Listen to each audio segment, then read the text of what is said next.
war between Hitler and Stalin cost more than 25 million lives.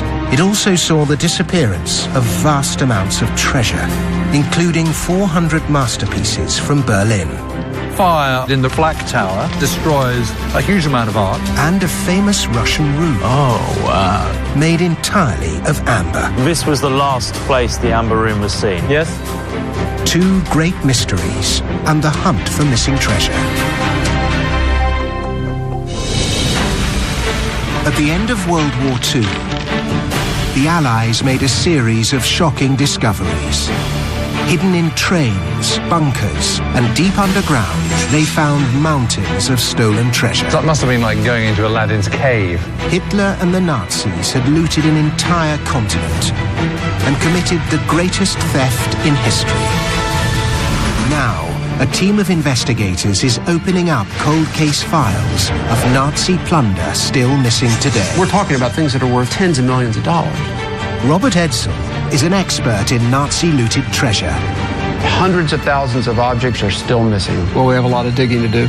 Joining him is Second World War historian James Holland. None of this was really his. He'd just taken it. And investigative journalist Connor Woodman. And this is a genuine treasure hunt. We dig a hole in the ground and we find those cases. Their mission: uncover new clues. Oh gosh, this is it. Explore Nazi hideouts. Whoever built this brick wall really didn't want anyone to get through to the other side. Find out how the treasure was stolen and where it might be now. What a piece of history.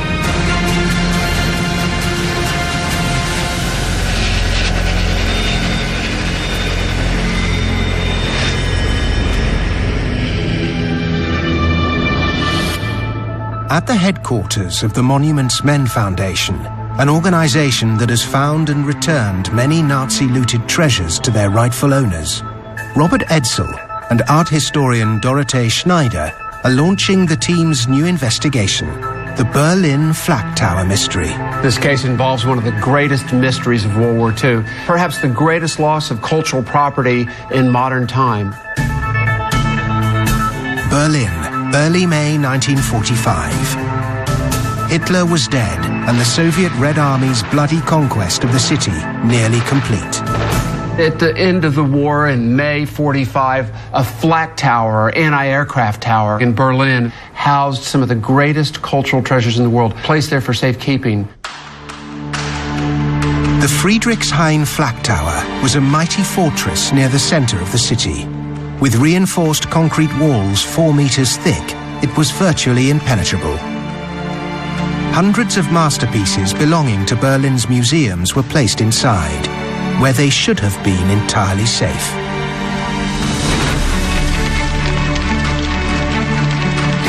But these eyewitness reports claim that not long after the German surrender, a series of fires ripped through the Flak Tower, likely burning its contents to ashes. I have this report here. It's 441 masterpieces to be exact, including Rubens, Caravaggio, big names worth billions of dollars.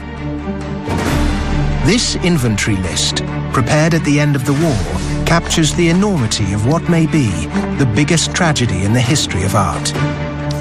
For decades, it was thought everything on this list was destroyed. They're some of the most important paintings in the world, all thought to have been destroyed. And yet we know now today, through our research and the research of others, some works of art survived. And that's the focus of our case, to find out what's out there. To solve the Friedrichshain Flak Tower mystery, the team must go back to the final chaotic days of the Battle of Berlin. Historian James Holland is at the scene of Nazi Germany's last stand. I'm here in Berlin to investigate the mystery that surrounds the loss of a number of priceless works of art at the very end of the war. It's important to understand the context in which this was happening. Today, Berlin is a modern, thriving city, but if I've been standing outside the Reichstag here in May 1945, all I'd have seen is complete and utter devastation. The entire city lay in ruins, pounded by relentless Allied bombing. While in those final weeks of the war, a battle raged between revenge-fueled Soviet troops and the remnants of the German armed forces, with civilians caught up in the middle. This was a time where normal life had completely broken down. It was a time of utter chaos. Amidst the chaos, the flak towers were some of the only buildings left standing.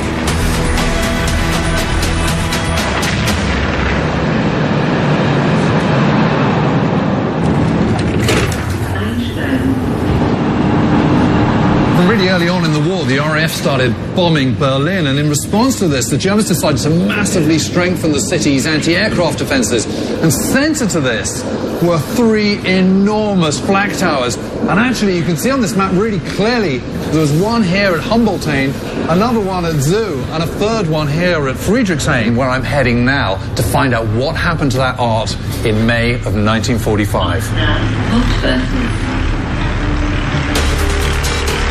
The massive Friedrichshain flak tower complex comprised of 2 buildings. The gun tower, which stood over 220 feet high and was crowned with a battery of anti-aircraft cannons. And a nearby radar tower to detect approaching bombers. It was here that Berlin's museum curators brought their treasures for safe storage. James has come to Friedrichshain to meet Sascha Keil, a Berliner who has spent 2 decades finding and exploring the city's hidden wartime bunkers. Sascha, I know we're in Friedrichshain now, and I know there was a monstrous flak tower here, but where was it?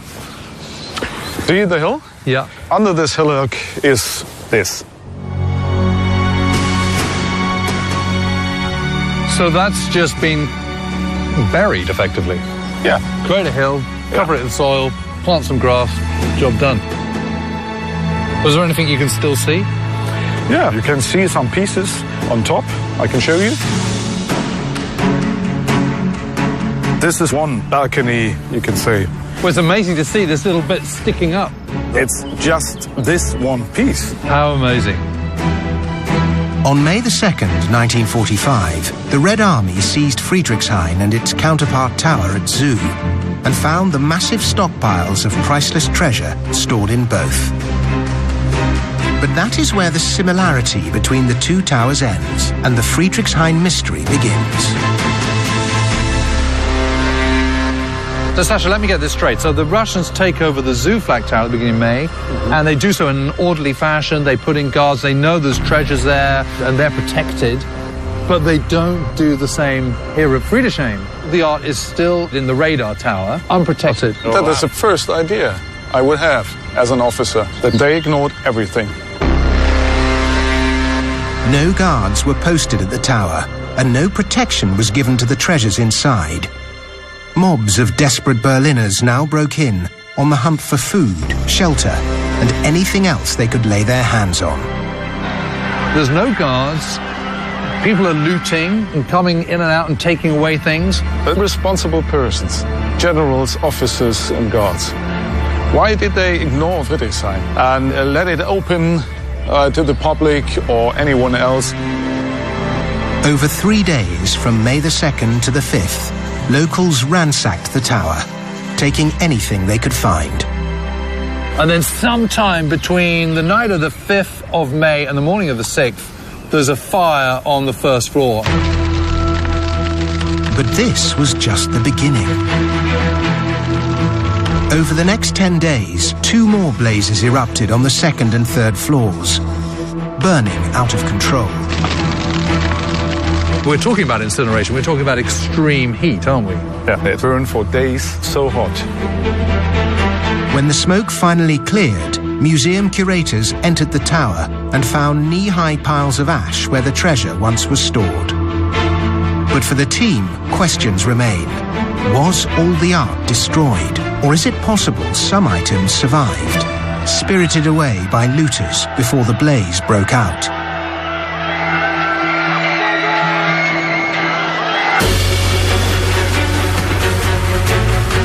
The team is in Berlin to investigate the disappearance of $2 billion worth of treasure in 1945. There's a fire in the Black Tower, and that destroys a huge amount of art. But evidence is now emerging that some of this treasure may have survived. But even earlier than that, people are looting and coming in and out and taking away things. Now Robert Edsel has come to Berlin to follow a new lead. He's meeting Brian Horney, the son of an American soldier who was stationed in the city after the war. Your father was working with Allied military government and civil affairs right at the end of the war and was in Berlin. Well, buildings still would have been practically smoldering. It was a disaster. There wasn't anything functional. They got food for people, housing for people. They got the place safe again. While helping with urgent relief work, Horney had a fateful encounter with a Berliner looking to exchange a rolled-up painting for water and food. He met a lady who was totally devastated, and he supplied her food and water.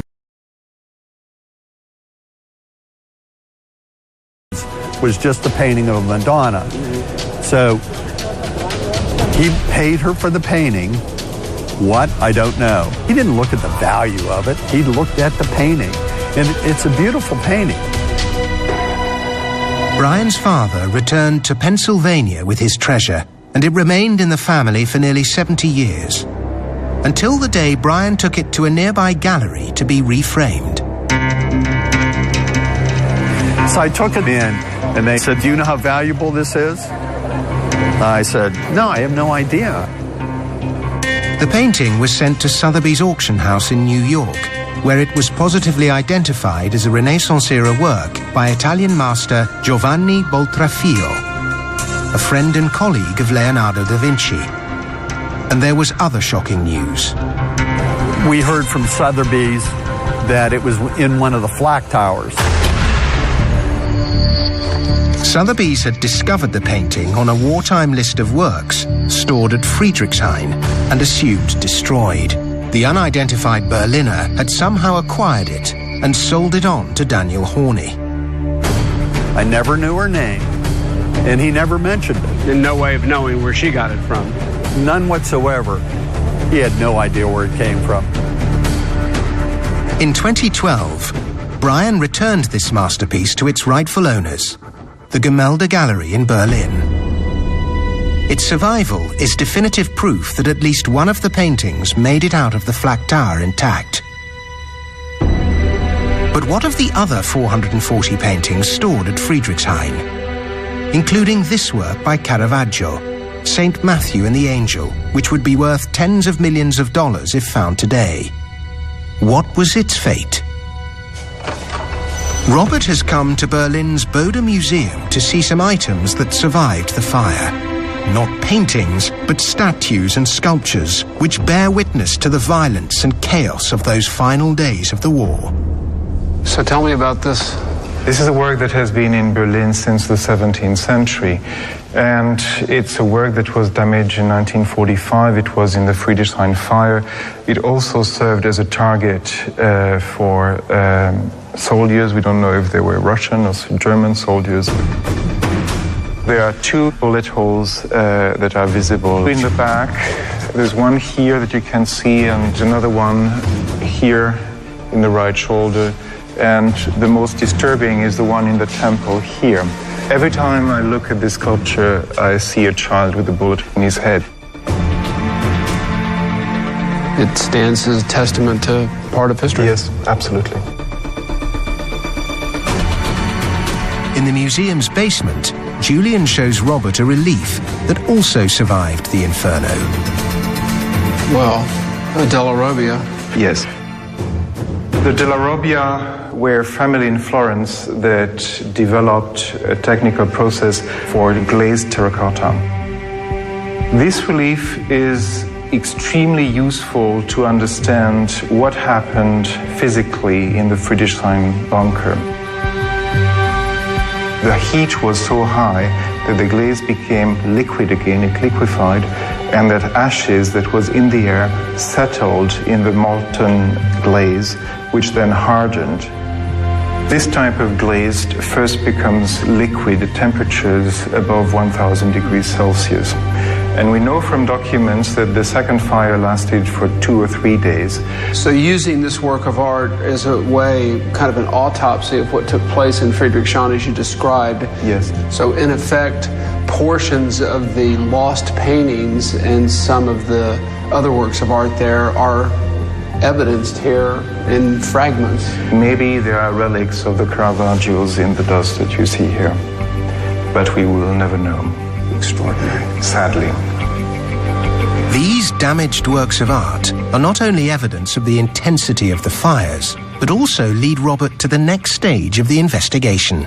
It looks like an accident scene. You have 2 adolescents lying on stretchers. These 2 were returned in 1958 from the Soviet Union. After the fire, Soviet archaeologists entered the Flak Tower, removed any surviving treasure, and took it to the Soviet Union. The archaeologists were part of what was known as the Red Army Trophy Brigades, which took cultural artifacts from Germany as compensation for Soviet war losses. 2.5 million objects were taken. They were distributed among a number of museums in the Soviet Union. The 2 most important ones were the Pushkin Museum in Moscow and the Hermitage in St. Petersburg. We know the Red Army Trophy Brigades took millions of items from Germany. But did they remove treasures from the Flak Tower before the fires broke out? If unarmed civilians managed to make off with art, how much more could a well-equipped Red Army unit have plundered?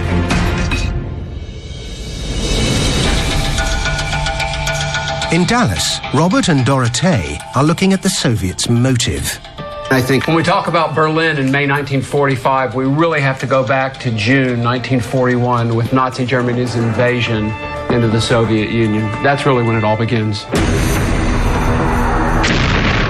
Hitler's invasion of the Soviet Union was the biggest and deadliest act of aggression in history. He considered the Russians to be Untermensch, or subhuman. His relentless 4-year war of annihilation claimed nearly 25 million Soviet lives through combat, starvation, and genocide. The losses are staggering, but it's not, of course, just the losses, it's the pillaging and the looting. As they advanced, the Nazis seized every possible opportunity to ransack the nation of its treasures. It was cultural warfare on an unprecedented scale. And the Nazis, they looted and pillaged so much in the Soviet Union. The museums that were looted, places of worship that were blown up. Exactly. I mean, when you get to 1944, in the fall of 44, and the spring of 45, as Berlin's encircled by the Soviet Red Army forces, they're running the looting and the pillaging in reverse. They're out for revenge.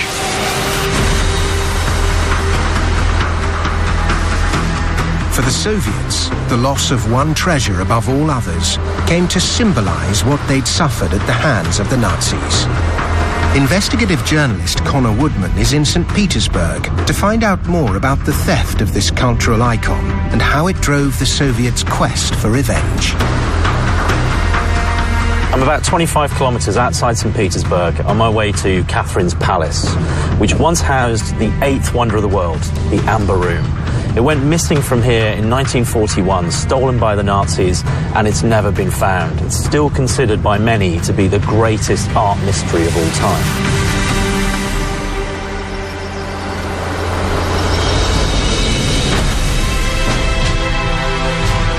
The Catherine Palace was conceived as a summer house for the Russian royal family, and no expense was spared in its construction.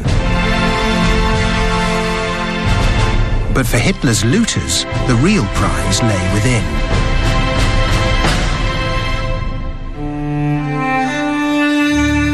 Crafted more than 300 years ago by German artisans as a gift to Russia, the Amber Room, with its soaring panels of glittering amber, was the prime target on the Nazis' cultural rampage through the East.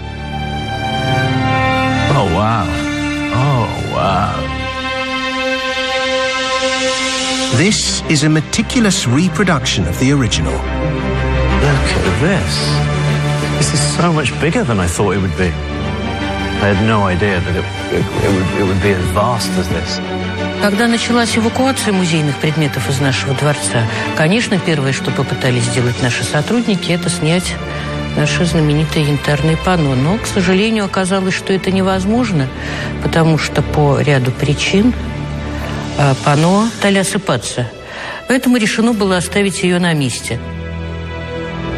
In a last-ditch effort to save the room, palace staff tried concealing the panels with wallpaper. But the conquering Germans saw through the ruse. In November 1941, a team of Nazi art experts arrived at the palace and quickly dismantled the room with surgical precision. So they obviously worked out a way to move it that the Russians hadn't been able to work out. Существовала целая кюнсткоманда, команда искусствоведов, которые этим занимались. Им удалось за 36 часов демонтировать эти панно. For the Germans to have turned up here with 20 curators who were amber experts, they must have come here specifically to take the amber room. Да, конечно, немцы, их командование, немецкие искусствоведы, они, конечно, понимали, какую ценность. Немецкие искусствоведы считали, что они возвращают свое. 2.5 years later, in January 1944, the Red Army liberated Leningrad, and palace staff returned to find their worst fears realized. The amber room was gone, and the rest of the palace had been burned and gutted. Конечно, состояние, ощущение от увиденного было очень тяжелое, потому что, когда они сюда вошли, они увидели полностью разрушенный дворец. The Catherine Palace has since been painstakingly restored to its former glory. But for Vika, it will never be complete without the original amber room. And what do you think? Do you think one day someone will find the original amber room? Мы надеемся и будем надеяться до последнего. As the Nazis sped away with the amber room, they could not have known their actions would stoke the fires of revenge and provoke the Soviets to blaze their own trail of plunder all the way to Berlin and the Friedrichshain Flak Tower.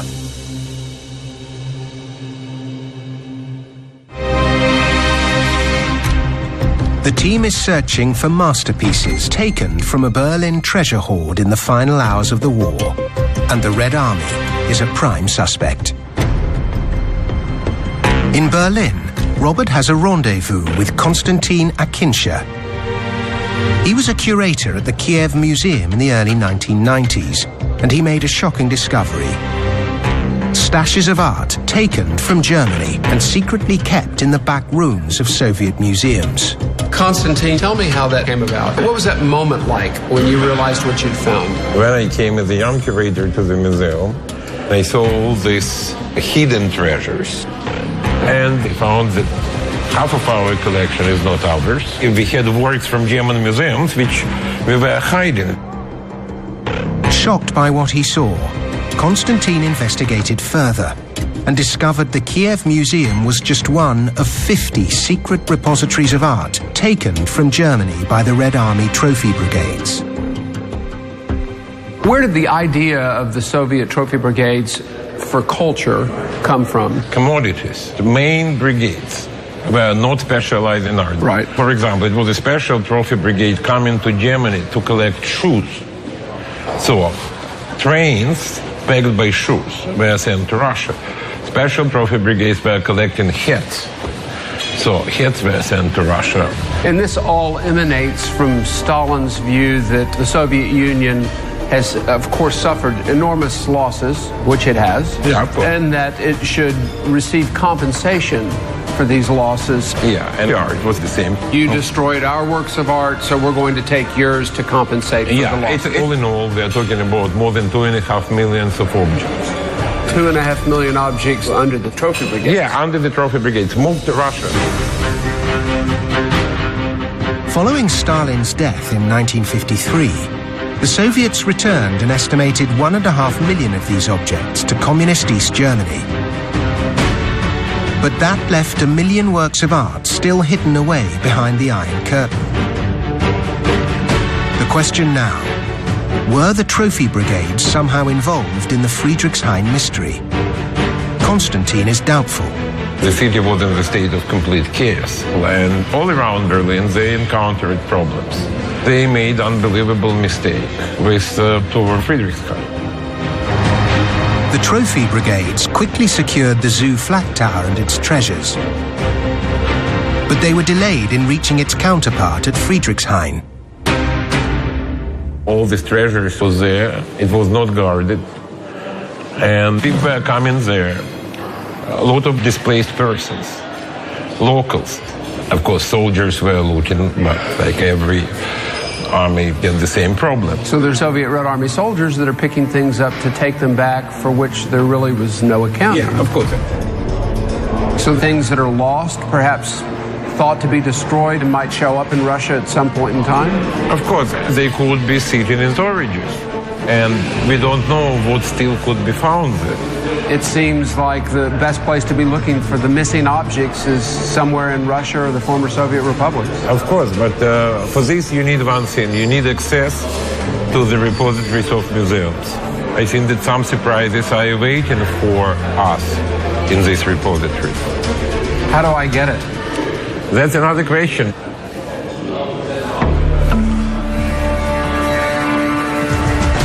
Connor has flown to the city of Kaliningrad in Russia. Before the war, it was the German city of Königsberg, home of Königsberg Castle, the last verified location of the Amber Room.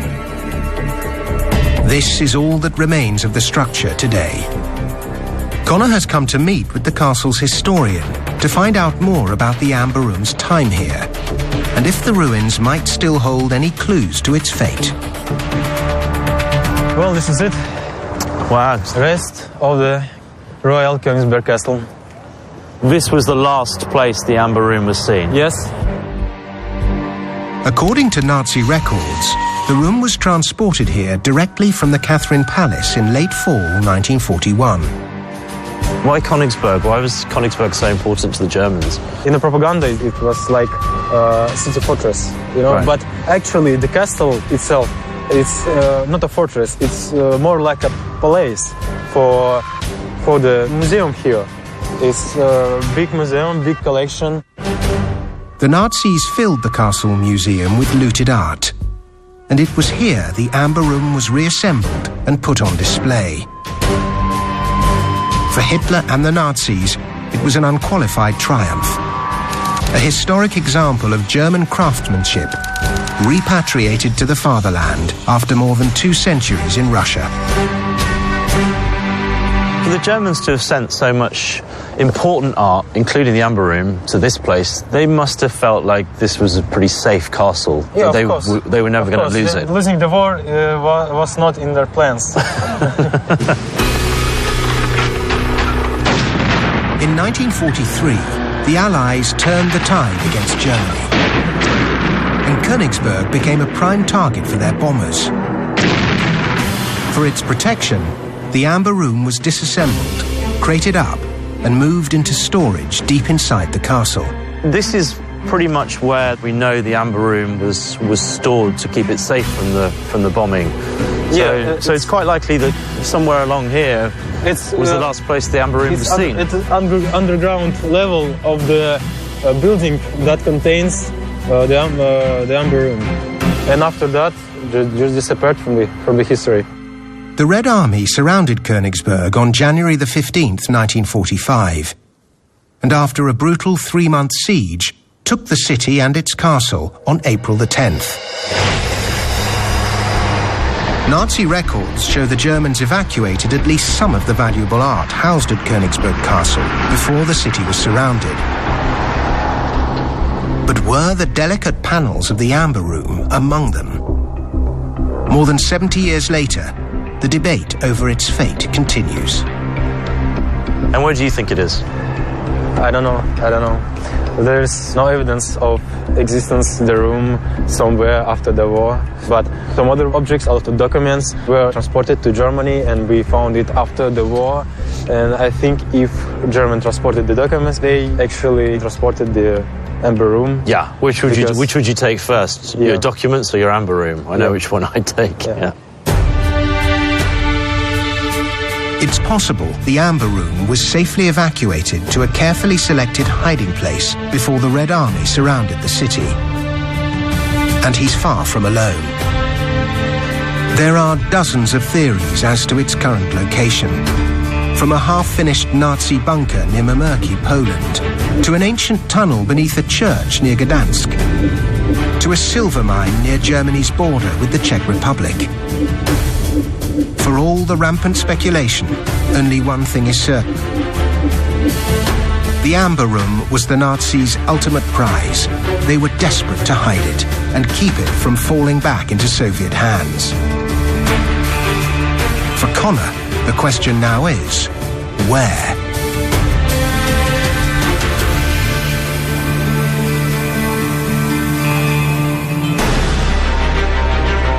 In the hunt for the Flak Tower treasures, Robert has learned that it wasn't only Soviet trophy brigades that took German cultural artifacts. Rogue Red Army soldiers were also guilty of looting thousands of works of art. He's in Russia, at St. Petersburg's legendary Hermitage Museum, to see if there is any chance works that survived the Friedrichshain fires might still be found in Russia's national galleries. We're here at the General Headquarters building at the Hermitage. It's an extraordinarily rich collection with works of art that were taken from Germany at the end of the war and brought to the Soviet Union, where they sat in archives for many, many decades. In 1995, 4 years after the fall of the Soviet Union, Russia's two greatest museums, the Hermitage and the Pushkin in Moscow, put more than 130 masterworks taken from Germany on public display. Many still hang in the Hermitage today. To see this remarkable painting by Degas in spectacular condition, the freshness and the crispness of it, and this great painting by Van Gogh, the White House at Night. These paintings have such vibrancy and energy to them, and it's just a joy to be able to be here and see these works of art and know that they've been preserved well.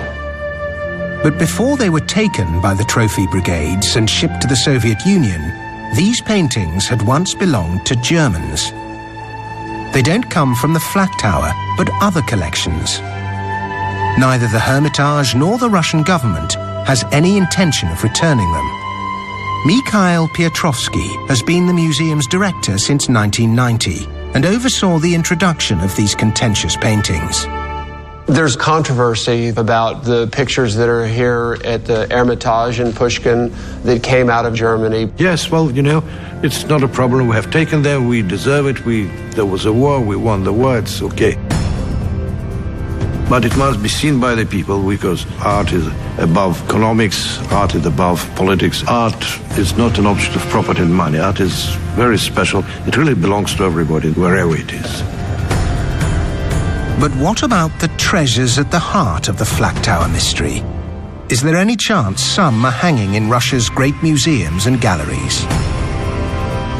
You're a great student of history. What do you think happened in the fire at the Friedrichshain Flak Tower in Berlin? In the early years, the standard line was everything was destroyed in the fire, but we now know that wasn't true because there were some smaller format paintings that were found. Do you think some of these missing works of art might have also survived and might be in the museums? I don't think so. We will know if they're in the collections of the museums, and today they're not. So there's no hope that there'll be more paintings like that surface? You know, there must be hope, but still have to understand that a lot of things have been destroyed. So from time to time, people are finding things. We know that a lot of things have been taken also by the Soviet soldiers, even though it was considered to be illegal. So some of the work of arts could still be in Russia, in collections, private collections. So in the former Soviet countries, taken by Soviet soldiers? It's terrible, but it is how it is. Treasures from the Friedrichshain Flak Tower could be in the hands of private collectors in Russia today. But Robert needs to investigate further.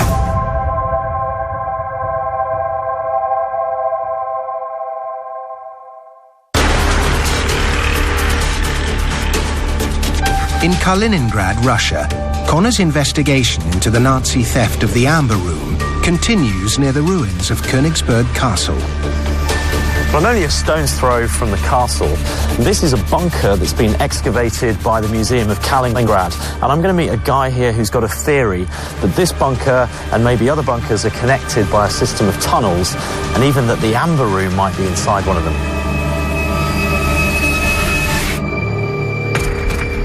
Sergei Trifonov is a treasure hunter who has spent the last 3 decades searching for the Amber Room. Sergei, why do you think the Amber Room is in this spot? Я не думаю, я уверен. Я более 30 лет занимаюсь этой проблематикой и считаю, что янтарный кабинет находится под полом бункера. Мы сделали сверление и доказали это. So the Nazis took the Amber Room, they hid it in a bunker below this bunker, and then they sealed it so that to make it look as though there was no bunker there. Is that the theory? Да. Более того, у меня полная уверенность, что янтарная комната из Кёнигсберга не вывозилась. Вот система подземных ходов, то, что я получил из Германии. Sergei obtained this map from a historian in Berlin. It revealed another bunker below that had not been entered in decades. Это старый город. И подземные ходы, которые идут от Королевского замка в сторону бункера. The Nazis used the city's old tunnels to link their bunkers. Sergei believes that as the Soviets surrounded the city, the Amber Room was secretly taken from the castle through these tunnels and sealed inside the secret bunker. In 2013, with the City Museum's permission, Sergei bored a new hole into the 1942 bunker. You had them make this hole? Мы попросили прорубить люк, вырезали люк. All right, let's have a look. Dark, creepy bunkers, just what we love.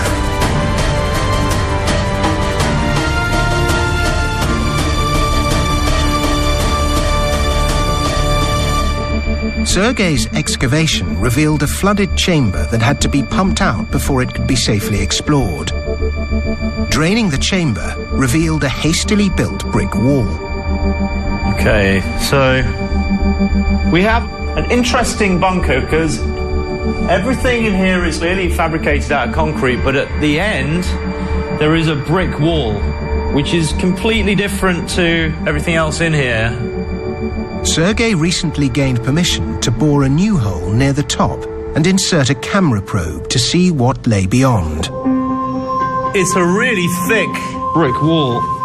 Кирпичная, 1,50 м. 1.50 meters. So whoever built this brick wall really didn't want anyone to get through to the other side. So Sergei, you pushed a camera through these holes? Да, видеозонд. And explain to me what you could see when you went through. Ну, во-первых, то, что там есть помещение, заполненное водой, раз. Второе, 2 крупных предмета мы увидели. Зеленоватого цвета с явно выраженными техническими особенностями. Бока округлые. Sergei's camera revealed another flooded chamber and captured this footage of what he believes are 2 large metal cases that could contain pieces of the Amber Room. Hidden here by the Germans while the battle for Königsberg raged above. And he's convinced there are more beyond. Why doesn't someone just knock it down? Это огромное согласование. Конечно, поступление воды самое страшное. Until the museum agrees to pump the water from the bricked-in chamber, exactly what this image is will remain a mystery. It strikes me there are many possibilities about what happened to the Amber Room, and one option definitely is that it was buried here under the streets of Kaliningrad. But as far as my investigation into that goes, well, I've hit a brick wall. Whoever built this wall definitely does not want you to get to the other side of it. Whatever is behind there has been hidden from us.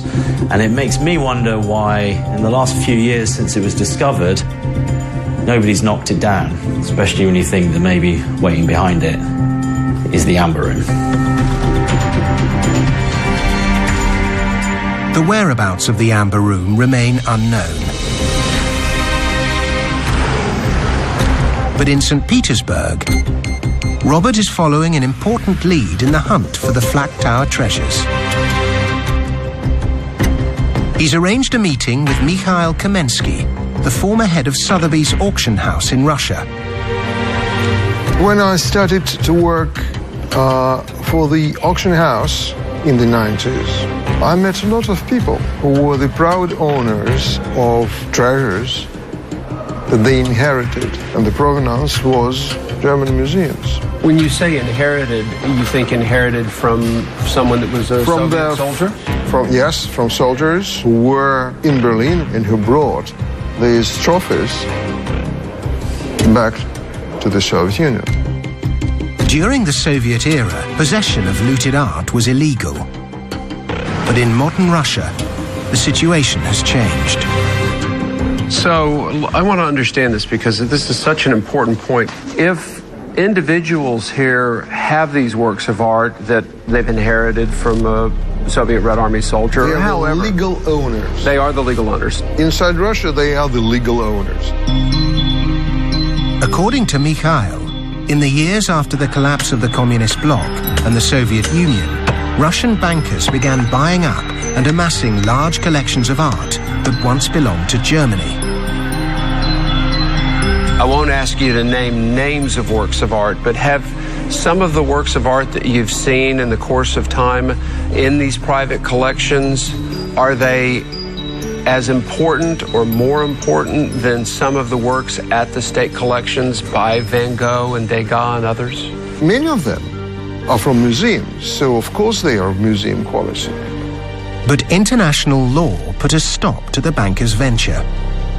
You cannot officially sell anything at the auction or in the gallery and declare the fact that the original source is a museum collection in Germany. They're stuck inside Russia. Yes. These art objects cannot circulate on the art market.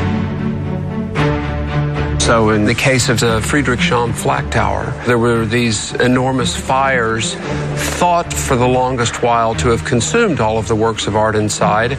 And then over the course of time, some of the paintings have emerged. Do you think some could be in the former Soviet countries? Absolutely. But I can speak only about my personal experience. But I think this is an important search from the point of view of art history, the repatriation of the art treasures. It's like bringing it back to the world. These are our shared cultural heritage. It's a chance for the world to see these things. Yes.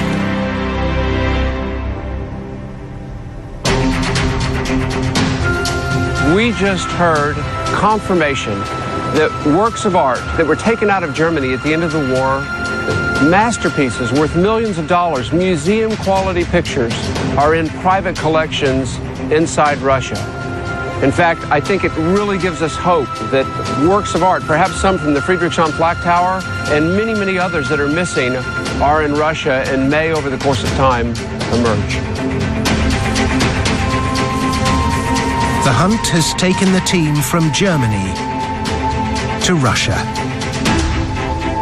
And while the Amber Room and Friedrichshain mysteries remain, both investigations have turned up compelling new leads. Back in Berlin, Robert has come to the city's Gemäldegalerie museum. He's joining Brian Horney, together with his wife and daughter, to see the Boltrafio masterpiece, which for decades had been part of their lives. In 2012, they gave it back to the gallery. It's the first, and so far only painting from Friedrichshain to have been returned to its rightful place. Come on up, you can really look.